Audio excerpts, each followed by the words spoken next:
अस्सलाम वालेकुम। It's me Aamir Khan. मैं तमाम देखने वाले नाजरीन को अपने सबक अमोज चैनल पे खुशामदीद कहता हूँ। उम्मीद करता हूँ आप तमाम हजरात भी खैर खैरियत से होंगे। आज का हमारा जो एक मेन टॉपिक है, मेन मौजू है बात करने के लिए, वो साइंस के हवाले से है। जैसे कि आप सब ये बात जानते हैं कि आज साइंस एक ऐसी टेक्नोलॉजी बन चुकी है, साइंस एक ऐसी चीज बन चुकी है जिसके बगैर जिंदगी को गुजारना बहुत ही मुश्किल होता जा रहा है। आज हम बात करेंगे साइंस के उन पहलू के हवाले से जो बहुत से हजरात, बहुत से नाजरीन नहीं जानते। साइंस जिस तरह आज आप देखते हैं, आज आप अपनी आंखों के सामने बहुत सी चीजों को देखते हैं, वो आपको एक बाजार देखने में साइंस नजर आती है उसके अंदर। लेकिन साइंस के पीछे बहुत से अहम पहलू हैं जिनके बारे में आज हम बात करते हैं। तो चलें, अपना टाइम जाया किए बगैर हम चलते हैं हमारे सबसे पहले टॉपिक की तरफ। हमारा आज का सबसे पहला जो मौजू है, सबसे पहला जो टॉपिक है साइंस के अंदर रहते हुए, वो है स्पीड ऑफ लाइट। बहुत से हजरात ने ये बात सुनी होगी कि एक स्पीड ऑफ लाइट नाम की भी कोई चीज होती है, लेकिन उनको उसके मुतालिक इतना खास कोई अंदाजा या कोई आइडिया नहीं होता कि स्पीड ऑफ लाइट क्या चीज है। जैसे में आप ये बात मान लें कि सूरज तुलू होता है, सुबह सहरी के वक्त पे सूरज तुलू होता है और उसकी रोशनी जमीन तक पहुंचती है। अब ये बात हम नहीं जानते, बहुत से लोग नहीं जानते कि जब सूरज की तुलू होता है तो सूरज की रोशनी तकरीबन 8 मिनट के बाद जमीन के साथ आके टकराती है, हमारी दुनिया के अंदर इंटर होती है। इसका मतलब है कि जो सूरज जो रोशनी प्रोड्यूस करता है, उसकी रोशनी ट्रेवल करती है और ट्रेवल करते हुए आके हमारी जमीन तक पहुंचती है, और लगभग जो उसका टाइम लगता है वो 8 मिनट का लगता है। इसको कहते हैं स्पीड ऑफ लाइट। इसी तरीके से आप जब अपने घर के अंदर एक स्विच को ऑन करते हैं, तो जब जैसे ही स्विच को ऑन करते जाते हैं, आपके घर का कोई भी बल्ब वो ऑन हो जाता है।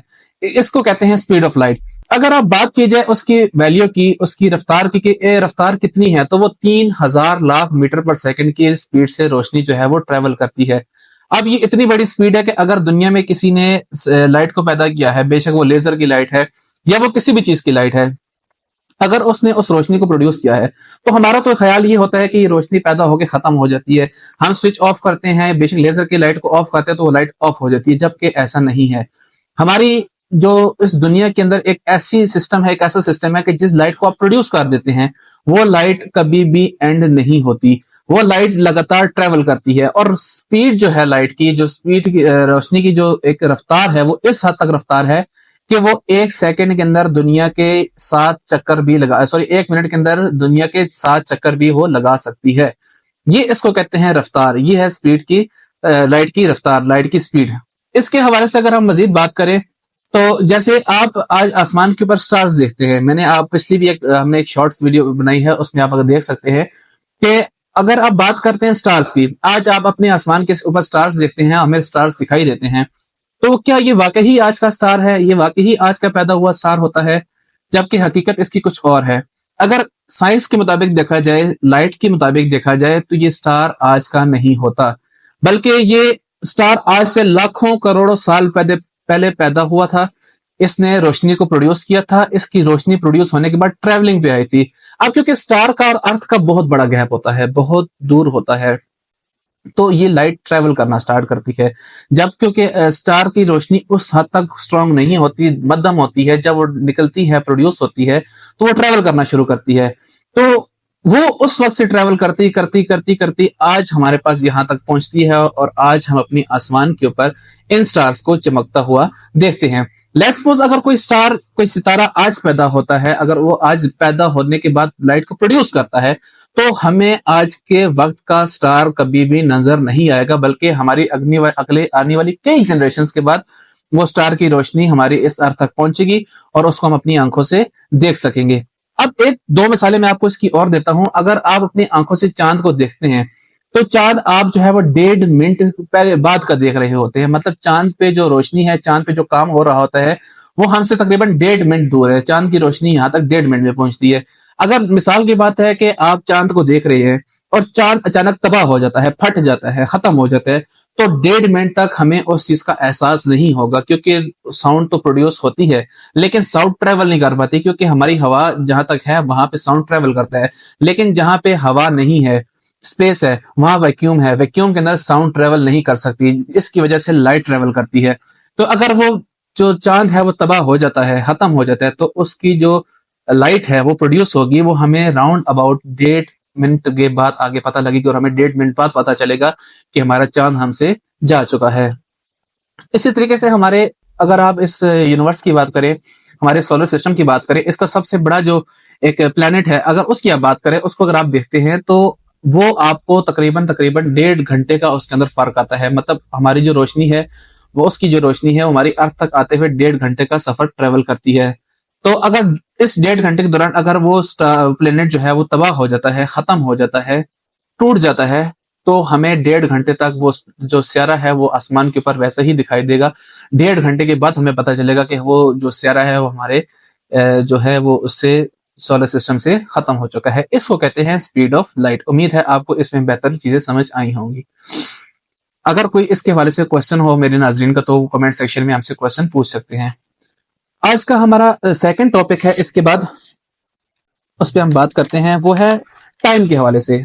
आज कल हर एक की जबान से अगर आप सुनते हैं तो वो यही कहता है, उसकी जबान पे यही अल्फाज होते हैं कि आजकल टाइम जो है वो बहुत तेजी से गुजरता जा रहा है, बहुत टाइम जो है वो फास्ट होता चला जा रहा है।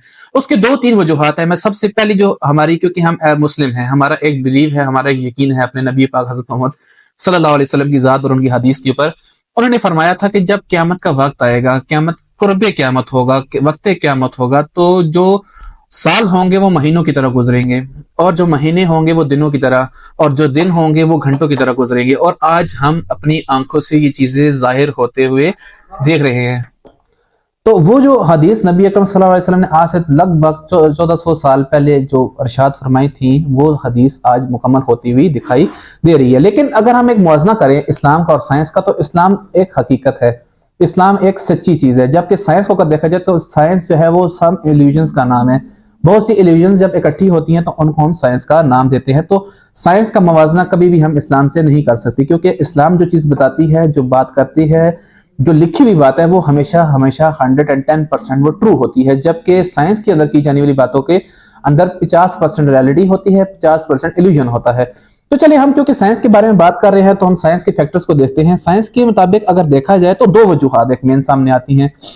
सबसे पहली वजह तो ये है कि अगर मैं आपको ये बात बताऊं कि जो हमारी जमीन है, हमारी जो अर्थ है, वो रिवॉल्व कर रही है, अर्थ के सन के गिर्द रिवॉल्व कर रही है, और उसकी रेवोल्यूशन करते करते वो काफी काफी आहिस्ता आहिस्ता हरकत में वो सूरज के करीब होती चली जा रही है। ठीक है। अगर फिर आप वही बात है कि अगर मैं इस्लाम के मुताबिक बताऊं तो नबी अकरम सल्लल्लाहु अलैहि वसल्लम ने बताया था कि अल्लाह पाक फरमाते हैं कि जब कयामत का दिन होगा तो सूरज सवा नेजे पे होगा।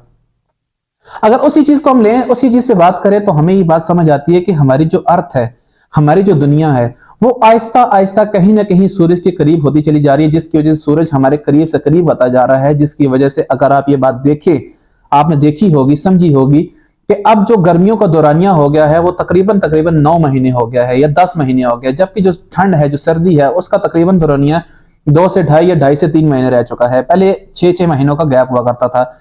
अब उसकी वजह यह है कि जब सूरज के गिर्द जमीन जा रही है, उसके करीब हो रही है, तो सूरज का जो साइज है वो हमारे लिए बड़ा होता चला जा रहा है। उसकी जो रोशनी है हमारे तक ज्यादा से ज्यादा आना शुरू होगी। अब देखिए, रोशनी की दो तरीके हैं। जब सूरज से रोशनी पैदा होती है, वो रोशनी नहीं होती, वो अल्ट्रा वायलेट रेडिएशन होती हैं। वो इतनी खतरनाक रेडिएशन होती हैं कि अगर उसको किसी इंसान की बॉडी पे डायरेक्टली स्ट्राइक करवाया जाए तो इंसान की बॉडी जल के राख हो जाए। तो वो जब अल्ट्रा वायलेट रेडिएशन सूर्य से निकलती हैं तो हमारी अर्थ तक आती हैं, तो अर्थ के ऊपर अल्लाह पाक ने एक कवर बनाया हुआ है, एक दायरा बनाया हुआ है, ठीक है, जिसको हम ओजोन लेयर का नाम देते हैं। वो क्या करती है? वो छाननी का काम करती है। वो उस अल्ट्रा वायलेट रेडिएशन को तोड़ती है। उसको दो चीजों में तोड़ती है, एक मोनोऑक्साइड के अंदर तोड़ती है और एक डाइऑक्साइड के अंदर तोड़ती है। मोनोऑक्साइड सारी की सारी जो है वो उसके ऊपर रह जाती है, उस ओजोन लेयर के ऊपर ठहर जाती है, जबकि जो डाइऑक्साइड होता है वो जमीन के अंदर आके वार्मिंग का काम करता है, जिसको हम नाम देते हैं ग्लोबल वार्मिंग का। वो जमीन को गर्म करने का काम करती है। और फिर हमारी जो अर्थ है, हमारा जो पानी है, आप ये बात जानते हैं, हमारी जमीन के ऊपर तकरीबन तकरीबन 21 से 29% जो हिस्सा है वो जमीन का है, बाकी सारे का सारा हिस्सा पानी है। जब सूरज की रोशनी आके पानी पे टकराती है तो वो रिफ्लेक्ट होती है, टकरा के वापस जाती है, वो शीशे का काम करती है। इसी तरीके से जब सूरज की गर्मी जो छन के हाई होती है वो आके जमीन से टकराती है या पानी पे टकराती है तो वो वापस जाती है। जब वो वापस ओजोन लेयर से निकलती है तो वही जो मोनोऑक्साइड होता है वो ऑक्सीजन डाइऑक्साइड के साथ मिलके प्लस होके ऐड होके दोबारा अल्ट्रा वायलेट रेडिएशंस में कन्वर्ट हो जाता है। तो ये एक बात अलग हो गई। तो उस बात को अगर मैं कंटिन्यू करूं तो जब जब जमीन आहिस्ता आहिस्ता सूरज के करीब हो रही है तो सूरज की जो वायलेट रेडिएशंस हैं वो ज्यादा से ज्यादा जमीन की तरफ आ रही हैं, जिसकी वजह से ओजोन लेयर डैमेज भी हो रही है। और ओजोन लेयर को डैमेज करने का सबसे बड़ा जो इस वक्त हाथ है वो हमारा अपना ही हाथ है। तो इस वजह से जो रेवोल्यूशन है वो थोड़ी तेज हो गई है। जो अर्थ की रेवोल्यूशन है सन के इर्द गिर्द, सूरज के इर्द गिर्द, उसका जो टाइम था वो कुछ नैनो सेकंड से इंक्रीज हुआ है, जिसकी वजह से आज हमें हमारा गुजरता हुआ हर लम्हा, हर दिन, हर महीना या हर साल बहुत बहुत बहुत जो है वो तेज गुजरता हुआ नजर आ रहा है। तो वही बात आ गई कि अगर हम बात करें तो फिर ये तो बात हक की है कि नबी अकरम सल्लल्लाहु अलैहि वसल्लम ने कह दिया तो वो पत्थर की लकीर है कि उस बात में होके रहना है।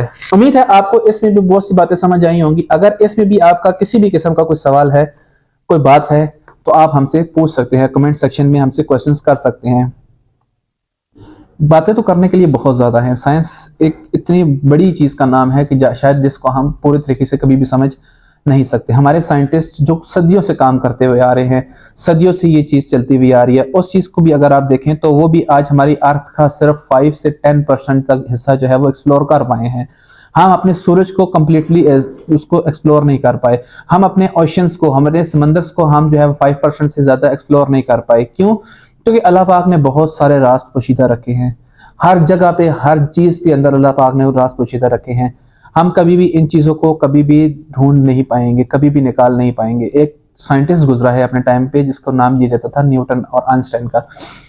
इनके बारे में कहा जाता है कि इन्होंने अपने माइंड का कुछ ज्यादा एक्स्ट्रा हिस्सा इस्तेमाल किया था, जिसकी वजह से दुनिया आज भी उनको पागलों की कैटेगरी में लिखती है।